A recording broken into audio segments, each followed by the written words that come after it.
සාදරයෙන් පිළිගන්නවා ICL Plus YouTube channel එක වෙතට ඔයාව. ඉතින් අද මම කතා කරන්න හදන්නේ transformer පිළිබඳව A to Z දක්වා කතා කරනවා. ඉතින් transformer එකක් කියලා ගත්තට පස්සේ අද මේ ලෝකේ භාවිතා වෙන transformer වර්ග තුනක් තියෙනවා. මම මේ පිළිබඳව එකින් එක විස්තර කරන්නම් A to Zම. ඔයගලන් transformer එකක් ගත්ත පස්සේ මෙන්න මේ වගේ වයර් දෙකක් හෝ එක පැත්තක වයර් තුනක් තියෙනවා. අනිත් පැත්තේ වයර් දෙකක් තියෙනවා. ඒ වගේ ට්‍රාන්ස්ෆෝමර් තියෙනවා. නැත්නම් එක පැත්තක වයර් හතරක් තියෙනවා. අනිත් පැත්තේ වයර් දෙකක් තියෙනවා. ඒ වගේ ට්‍රාන්ස්ෆෝමර්ස් තියෙනවා. ඉතින් UPS වලට ගහන ට්‍රාන්ස්ෆෝමරයක් සාමාන්‍ය වයර් ප්‍රයිමරි ඒ කියන්නේ 230 සම්බන්ධ කරන පැත්තේ අග්‍ර වයර් අග්‍ර හතරක් තියෙනවා. ඊට පස්සේ අවුට්පුට් එකට එන්නේ වයර් අග්‍ර දෙකයි. සමහර ඒවා තියෙනවා මේ පැත්තෙන් මේ 230 මේ පැත්ත තියෙන්නේ ප්‍රයිමරිය සෙකන්ඩරි තියෙනවා ඊට වැඩිය ඒවා. මේකේ තියෙන්නේ 230 110 මේ තියෙන දෙපැත්ත දෙක 230 මේ මැද දෙක සෙට් වුණාට පස්සේ මේක 110 විදිහට තමයි මේ ට්‍රාන්ස්ෆෝමර් එක දුවන්නේ. මේ පැත්තෙන් 12 voltage output එක තියෙන්නේ. ඉතින් විවිධ output ලබා ගන්න පුළුවන් ට්‍රාන්ස්ෆෝමරේට. ඉතින් මම ඉස්සෙල්ලාම කියන්න ඕනේ ඔයගොල්ලෝ UPS ට්‍රාන්ස්ෆෝමරයක් එහෙම අරගෙන චෙක් කරන්න ගියොත් එහෙම අනිවාර්යෙන් මේ 230 තියෙන පැත්තේ ඔයා ඉස්සෙල්ලාම මේ ට්‍රාන්ස්ෆෝමරේ නියුට්‍රල් එක හොයා ගන්න ඕනේ. ඒ නියුට්‍රල් එක හොයාගෙන තව වයර් 3 තියෙන ඒවා තියෙනවා 4 තියෙන ඒවා තියෙනවා. ඒවා මල්ටිමීටරයක් අරගෙන මල්ටිමීටරේ ඕම්ස් එකේ අඩුම එකට සිලෙක්ටර් එක කඩා ගන්න ඕනේ. අඩුම එකට කඩාගෙන ඊට පස්සේ ඔයා වයින්ඩින් ටික චෙක් කරන්න එකින් එකට. නියුට්‍රල් එක තියාගෙන ඊට පස්සේ ඊටු ටික වයින්ඩින් ටික එකින් එකට චෙක් කරන්න. චෙක් කළා ඕම්ස් එක වැඩිම එකට තමයි සම්බන්ධ කරන්න ඕනේ 230ට ගහන්න ඕනේ. ඒ මොකද ඒ හේතුව මේ පැත්තෙන් අපි හිතන්නවා වෝල්ටේජ් 12යි කියලා. වෝල්ටේජ් එක වැඩි වෙන්න ට්‍රාන්ස්ෆෝමර් එක ගන්න ඇම්පියර් එක අඩු කරනවා. වෝල්ටේජ් එක අඩු කරන්න ට්‍රාන්ස්ෆෝමර් එක ගන්න ඇම්පියර් එක වැඩි වෙනවා. ඉතින් අඩු වෝල්ටීයතාවයකට ගිහුවට පස්සේ මේ පැත්තෙන් එන අවුට්පුට් එක වැඩි අවුට්පුට් එකක් ලබා ගන්න පුළුවන්. ට්‍රාන්ස්ෆෝමර් ගත්තට පස්සේ විවිධ ට්‍රාන්ස්ෆෝමර් තියෙනවා. සමහර ඒවා වෙනවා 12 voltage, 6 voltage, 3.3 voltage වගේ විවිධ වෝල්ටේජ් ට්‍රාන්ස්ෆෝමර්ස් එනවා. ඉතින් ට්‍රාන්ස්ෆෝමර් එකක් ගැන ගත්තට පස්සේ මේ තියෙන්නේ සරලව ගත්තොත් ට්‍රාන්ස්ෆෝමර් එකක්. ඉතින් මම මේක එකින් එකට ඔයාලට පැහැදිලි කරන්න මොකද්ද මේ සිද්ධාන්තය කියලා. මේ පැත්තේ මේ තියෙන්නේ 230 ඉන්පුට් ලයින් දෙක. ලයින් එක සහ නියුට්‍රල් එක තමයි මේ දෙපැත්තේ තියෙන්නේ. මේ මෙතන මෙහෙම පොඩි දඟලයක් තියෙන මේක තමයි කොයිල් එක. මේ එක කොයිල් එකක් ප්‍රයිමරිය. මේ පැත්තේ කොයිල් එක සෙකන්ඩරිය. ඒ කියන්නේ මේ පැත්තේ ඉන්පුට් එක මේ පැත්තෙන් ගිහිල්ලා අවුට්පුට් එක තමයි මේ තියෙන්නේ. මේ මැද්දේ තියෙන්නේ ලැමිනේටඩ් පතුරු වගේක්. ඒ මොකද ලැමිනේටඩ් පතුරු තියෙන්නේ මේක හරියට කිව්වොත් විදුලිය මේ පැත්තේ ඉඳලා ඒ කියන්නේ ප්‍රයිමරියේ ඉඳලා සෙකන්ඩරියට විදුලිය පෙරා යාමක් වගේ තමයි මෙතනින් මේ ට්‍රාන්ස්ෆෝමර් වල වෙන සිද්ධාන්තය කෙටියෙන්ම කිව්වොත්. ඉතින් මේවා ටර්න්ස් තියෙනවා. මේ තියෙන ටර්න්ස්. මේකේ ටර්න්ස් දෙපැත්තම එක හා සමානයි. ඒව මම ඕගොල්ලන්ට ඉස්සරහට කියලා දෙන්නම්. මේ තියෙන්නේ ට්‍රාන්ස්ෆෝමරේ සරලවම ගත්තොත් මේ තියෙන ට්‍රාන්ස්ෆෝමරේ. ඉතින් අපි තියෙනේ ට්‍රාන්ස්ෆෝමරේ තියෙන්නේ මේ තියෙන්නේ ටර්න් දෙක. මේ තියෙන්නේ ප්‍රයිමරිය සහ සෙකන්ඩරිය. මේ මැද්දේ පොඩි කූරක් තියෙනවා. මෙන්න මේ ලැමිනේටඩ් පතුරු වගේක් තියෙනවා. E එක වගේ මෙහෙම තියෙන්නේ. ඒක මැද්දෙන් බහැලා තියෙන්නේ. මේ තියෙන්නේ ඒ කෝර් එක. ඒ කියන්නේ ලැමිනේටඩ් කෝර් එක තමයි මේ මැද්දෙන් තියෙන්නේ. මේ දෙපැත්තේ දෙක තමයි මේ කියන සිද්ධාන්ත දෙක තියෙන්නේ. ඒ කියන්නේ ප්‍රයිමරි වයින්ඩින් එක සහ සෙකන්ඩරි වයින්ඩින් එක. ඕගොල්ලන්ට මේ පැත්තෙන් මේ පේන්න තියෙනවා AC 230V AC 12V කියලා. ඒ මොකද මේ මෙහෙම තියෙන්නේ. මේක මේ පැත්තෙන් AC වෝල්ටේජ් එකක් ලබා දුන්නොත් මේ පැත්තෙන් DC වල පිට වෙන්නේ අනිවාර්යයෙන්ම AC එකක් තමයි අවුට්පුට් වෙන්නේ ඕනම ට්‍රාන්ස්ෆෝමර් එකක. ඉතින් අපි DC කරගන්නවා නම් අනිවාර්යෙන් රෙක්ටිෆයර් හතරක් දාලා කැපැසිටර් එකක් දාලා අනිවාර්යෙන් ඒක DC කරලා හදා ගන්න ඕනේ. නැත්නම් අපි මේක DC වෙන්නේ නැහැ. output එක AC තමයි නිතරම ඉන්නේ ට්‍රාන්ස්ෆෝමර් එකත් ඔයා හොඳින් මතක තියාගන්න ඕනේ. ලෝකයේ තියෙන ට්‍රාන්ස්ෆෝමර් වර්ග කොටස් තුනක් තියෙනවා. ඒ කොටස් තුන තමයි එකක් step up, අනිත් එක step down ට්‍රාන්ස්ෆෝමර්. isolation කියන්නේ මොකක්ද මේ? හුඟක්ම මේ දෙක තමයි බහුලවම භාවිතා වෙන්නේ. මේක මොකක්ද මේ? මිටුම් වල වගේ නානකොට සමහරු දානවා 230 output එකක්. ඒ කියන්නේ 13 plug output එකක් දානවා. plug base දානවා.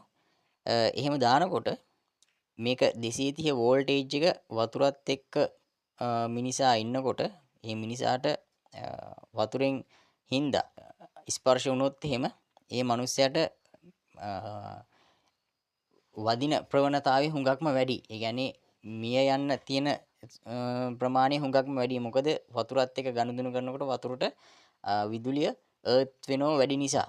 මේක නිසා මේක දැමීමෙන් මොකද්ද ඇති වෙන මිනිසාට වෙන වාසිය.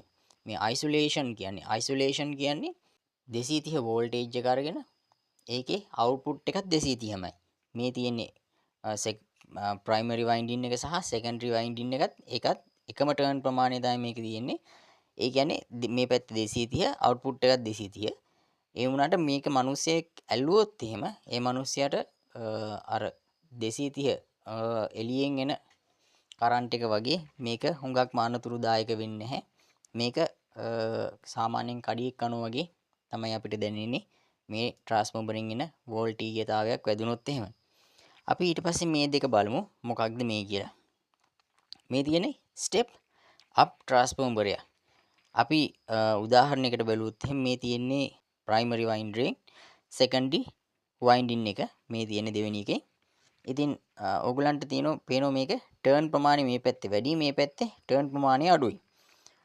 ඕනෙම ට්‍රාන්ස්ෆෝමර් එක ටර්න් ප්‍රමාණය තීරණය වෙන්නේ මේ කොයිල් එකේ ගේජ් එක තීරණය වෙන්නේ ඒ ට්‍රාන්ස්ෆෝමරේ නිෂ්පාදකයා විසින් තමයි ඒක තීරණය කරන්නේ. මොකද ඉන්පුට් එක වගේම මේ පැත්තේ අවුට්පුට් එකට මෙයා කොච්චර ඇම්පියර් එකක් ගන්නවද, මේකේ කොච්චර වෝල්ටීයතාවයක් තියෙනවද කියලා ඒ තීරණය මත තමයි මේකේ ගේජ් වෙනස් වෙන්නේ. ඉතින් මේ පැත්තේ තියෙන ටර්න්ස් ප්‍රමාණයට වැඩිය ප්‍රයිමරි තියෙන ටර්න්ස් ප්‍රමාණයට වැඩිය සෙකන්ඩරි තියෙන ටර්න්ස් ප්‍රමාණය වැඩි. ඒක නිසා මේ ට්‍රාන්ස්ෆෝමරේ නිතරම ස්ටෙප් අප්, ඒ කියන්නේ සාමාන්‍ය මේ පැත්තින් 12 වෝල්ටේජ් එකක් උදාහරණයක් විදිහට මම මේ කියන්නේ. සාමාන්‍යයෙන් මේ පැත්තෙන් 12 වෝල්ටේජ් එකක් දුන්නොත් මේ පැත්තෙන් 24ක් වගේ ගන්න පුළුවන්. ඒ කියන්නේ නිතරම ප්‍රයිමරියෙන් දෙන වෝල්ටීයතාවයට වැඩිය සෙකන්ඩරියෙන් අවුට්පුට් එක හුඟක් වැඩි. ඒ කියන්නේ ඒක ට්‍රාන්ස්ෆෝමර් නිෂ්පාදකයා විසින් තමයි ඒක තීරණය කරන්නේ. මේ පැත්තේ වැඩි වෙනවද මේ පැත්තේ අඩු වෙනවද කියලා.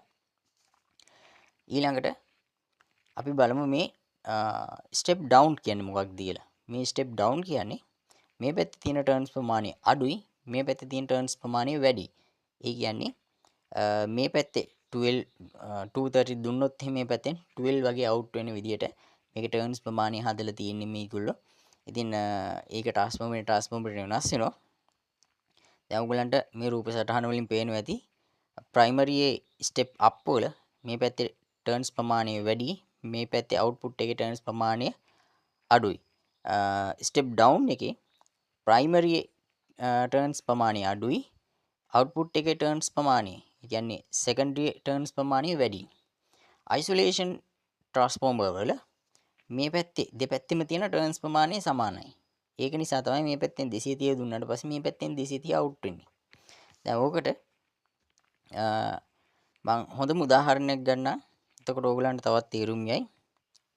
ඔයගොල්ලෝ හිතන්නේ මේ හයි වෝල්ටේජ් ලයින් එකක් කියලා මේ තියෙන්නේ. මේ තියෙන්නේ හයි වෝල්ටේජ් ලයින් එකක්. මේකේ 11000 හයි වෝල්ටේජ් ලයින් එකක් තමයි මේ පැත්තෙන් ඉන්පුට් කරන්නේ. මේ පැත්තෙන් ඉන්පුට් කළා ඊට පස්සේ ඔයගොල්ලෝ දැකලා තියෙනවා හයි වෝල්ටේජ් වලත් හයිඩේෂන් වෝල්ටේජ් වලත් ඒවැය තියෙනවා සමහර බෙදුම් මධ්‍යස්ථාන ඒවැයින් එක පැත්තකින් වෝල්ටේජ් එක අරගෙන අනිත් පැත්තෙන් වැඩි කරලා දෙපැත්තක තුන් පැත්තකට බෙදලා යවනවා. එහෙම කරන්නේ නැත්නම් මේ යන වෝල්ටීයතාවය මදි වෙන නිසා මේක වෝල්ටේජ් ඩ්‍රොප් වෙනව නැත්නම් ගිනි ගන්නව මොකක් හරි පියුස් එකක් හරි යනවා. ඒ හේතුව නිසා තමයි මේගොල්ලෝ ට්‍රාන්ස්ෆෝමර්ස් දාලා වෝල්ටීයතාවය වැඩි කරලා දෙපැත්ත තුන් පැත්තකට බෙදන්නේ. දැන් එතකොට ඕගොල්ලන්ට තේරුම් යන්නේ නැති මේ 11000 වෝල්ටේජ් එක ඇවිල්ලා මේක ස්ටෙප් අප් කරනවා 33000 වෙනකන් හයිටේෂන් ට්‍රාන්ස්ෆෝමර් එකකින්. ඒ හයිටේෂන් ට්‍රාන්ස්ෆෝමර් එකකින් ස්ටෙප් අප් කරලා යවන එක ඊට පස්සේ ස්ටෙප් ඩවුන්. ඒ කියන්නේ 230ට අඩු කරනවා. ඒ 230ට අඩු කරලා තමයි අපි හවුස් එකට, ඒ කියන්නේ නිවස් වලට භාවිතා කරන්නේ. ඊට පස්සේ නිවස් වලට භාවිතා කරාට පස්සේ මෙන්න මෙතන තියෙනවා තව එකක්. ඒක මම අර කිව්වේ බාත්රූම් වල තියෙන සර්වර් සොකට් එක කියලා. ඒ සර්වර් සොකට් එකට තමයි මේ තියෙන්නේ අයිසොලේෂන් ට්‍රාන්ස්ෆෝමර් එක. ඒ අයිසොලේෂන් ට්‍රාන්ස්ෆෝමර් එක තමයි මේ පැත්තෙන් 230 දුන්නාම අනිත් පැත්තෙන් 230 අවුට් වෙනවා. ඒකෙන් අයිසොලේෂන් ට්‍රාන්ස්ෆෝමර් එක. දැන් ඔයගොල්ලන්ට තේරුම් යන්නේ නැති මං හිතන්නේ මේ පැත්තෙන් 11000ව 33000ට වෝල්ටේජ් එක අප් කරගත්තා. ඊට පස්සේ මේ අප් ට්‍රාන්ස්ෆෝමරයක් ස්ටෙප් අප් ට්‍රාන්ස්ෆෝමරයක් ඒකම ස්ටෙප් ඩවුන් එක තියෙනවා මෙතන 230ට කඩලා දුන්නා. ඒකම අයිසොලේෂන් ට්‍රාන්ස්ෆෝමර් එක තියෙනවා හවුස් එකේ බාත්රූම් වලට. රයිට්. මං හිතනවා ඔයගොල්ලන්ට මේ කියලා දීපු ටික තේරුම් යන්නේ නැති කියලා. මොකක් හරි ප්‍රශ්නයක් තියෙනවා පල්ලෙන් කමෙන්ට් එකක් දාන්න අමතක කරන්න එපා. ඉතින් අපේ වීඩියෝ එක හොඳ නම් ලයික් එකක් දාන්න, කමෙන්ට් එකක් දාන්න. තවත් කෙනෙකුට බලන්න ෂෙයා කරන්නත් අමතක කරන්න එපා. එහෙනම් අපි අදට සමු ගන්නවා. සුබ දවසක්.